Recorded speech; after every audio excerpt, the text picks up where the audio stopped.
નર્મદા જિલ્લાના ભાજપના આગેવાન દિનેશ વસાવા સામે ભરૂચ એલસીબીની કાર્યવાહી બાદ ચકચાર મચી છે. ઝઘડિયા 3 રસ્તા પાસેથી વિદેશી દારૂ ભરેલી ટ્રક ઝડપાઈ છે.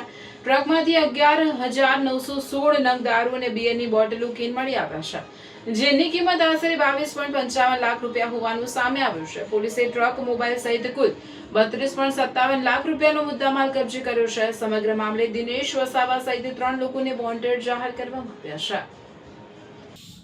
ભરૂચ એલસીબીએ ઝઘડિયા 3 રસ્તા પાસેથી વિદેશી દારૂ ભરેલી ટ્રક ઝડપી પાડી મોટી કાર્યવાહી કરી છે. પ્લાસ્ટિકના કેરેટની આડમાં દમણથી રાજપીપળા તરફ લઈ જવાતો દારૂનો જથ્થો ટ્રકમાં છુપાવવામાં આવ્યો હતો. પોલીસે ટ્રકમાંથી વિદેશી દારૂ અને બિયરના કુલ 11,916 નંગ ઝડપી પાડ્યા છે. જપ્ત કરાયેલ દારૂના જથ્થાની કિંમત આશરે 22.52 લાખ રૂપિયા છે, જ્યારે ટ્રક અને મોબાઈલ સહિત 32.57 લાખ રૂપિયાનો મુદ્દામાલ કબજે કરવામાં આવ્યો.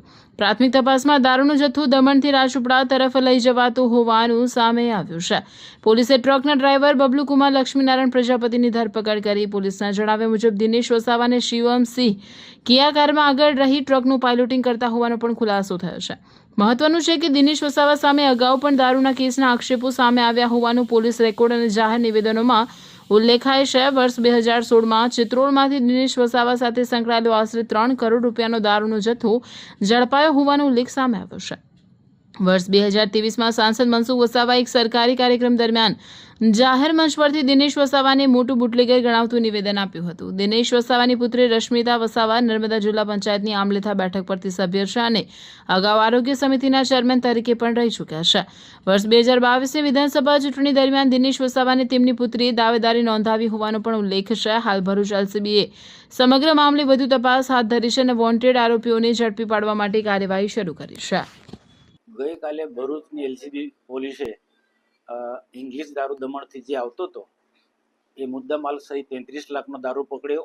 એ માટે ભરૂચ એલસીબી પોલીસને હું ખૂબ ખૂબ અભિનંદન આપું છું. આ દિનેશ 15 વર્ષ પહેલા જ્યારે કોંગ્રેસમાં હતા ત્યારે એને 3 કરોડનો દારૂ પકડાયો હતો. તે વખતે પણ મેં આ મુદ્દાને ઉજાગર કર્યો હતો અને તે વખતે પણ માંગણી કરી હતી કે આ દિનેશ ચિત્રોલવાળાની સામે કાયદેસરની કાર્યવાહી થવી જ જોઈએ. અને આજે 1 મહિના 1.5-2 મહિનાના પહેલા પણ મેં મીડિયા સમક્ષ માહિતી આપી હતી કે મધ્યપ્રદેશ અને રાજસ્થાન અને મહારાષ્ટ્રમાંથી ખૂબ મોટા પ્રમાણમાં ઇંગ્લિશ દારૂ ડુપ્લિકેટ ને જે લોકોને ખૂબ સારી રીતના નુકસાન કરે છે એવો દારૂ મોટા પ્રમાણમાં આવે છે. નર્મદા જિલ્લામાં, રાજપીપળામાં, આમલેથા પોલીસ સ્ટેશન, ઉમરલા, રાજપાડી, ભરૂચ જિલ્લામાં ઘણા બધા વિસ્તારોમાં જાય. કરજણ, સિનોરમાં પણ આ દારૂ જાય છે. આવા મોટા બુટલેગરોના મેં નામ પણ આપ્યા હતા, પણ જે નર્મદાની પોલીસ હશે કે પછી ભરૂચની પોલીસ હશે પકડે ખરા, પણ કોને પકડે? નાના નાના બુટલેગરોને. જ્યારે મોટા બુટલેગરોને જિલ્લાની પોલીસ ભરૂચ કે નર્મદાની એ પકડતા નથી, કેમ કે બધાના તાર અડેલા હોય. આજે કુંવરપરાની આસપાસનો આટલો મોટો પાયે રેકેટ ચાલે છે. દારૂ ઉપરાંત ઘણી ગેરકાનૂની પ્રવૃત્તિ ચાલે છે વૃંદાવન હોટલની આસપાસ. એ ડીએસપી નર્મદાને પણ રૂબરૂ માહિતી આપી છે, પણ નીચે એ કોને આદેશ આપે છે એટલે એમના આજે નીચેના લોકો એના પર પડદો પાડી દે છે. આ પ્રકારનો આખો જે દારૂનો કે બીજી ઘણી ગેરકાનૂની પ્રવૃત્તિ જે ચાલે છે એને રોકવી જોઈએ. આજે દારૂ પકડાયો છે તો એમાં પોલીસને તો અભિનંદન આપું જ છું, પણ ભૂતકાળની જેમ આવા જે બધા દારૂ કે બીજા ઘણા બધા ગુના પકડાય છે, મોટા મોટા રેકેટો પકડાય છે, એના પર પડદો પડી જાય છે. તો પડદો ના પડવો જોઈએ. દમણથી દારૂ આવતો તો દિનેશને વોન્ટેડ જાહેર કર્યો છે તો એને તાત્કાલિક પકડવો જોઈએ. અને એ ઉપરાંત બીજા પણ ઘણા આવા મોટા મોટા બુટલેગરો જે છે એ પણ પકડાવા જોઈએ. અમે ખૂબ પ્રેશર કરીએ છીએ. તો કોને પકડે? મોટા બુટલેગરોને પોલીસ પકડતી નથી, નાના નાના ટાબરિયાઓને પકડે છે, નાનો નાનો ધંધો કરનારે પકડે છે, ખાલી દેખાડવા પૂરતો. તો ખરેખર આવા મોટા બુટલેગરોને પકડવા જોઈએ. અને જ્યાંથી દારૂ આવતો હોય ત્યાંથી એ મેન માલિક કોણ છે એને પકડવો જોઈએ.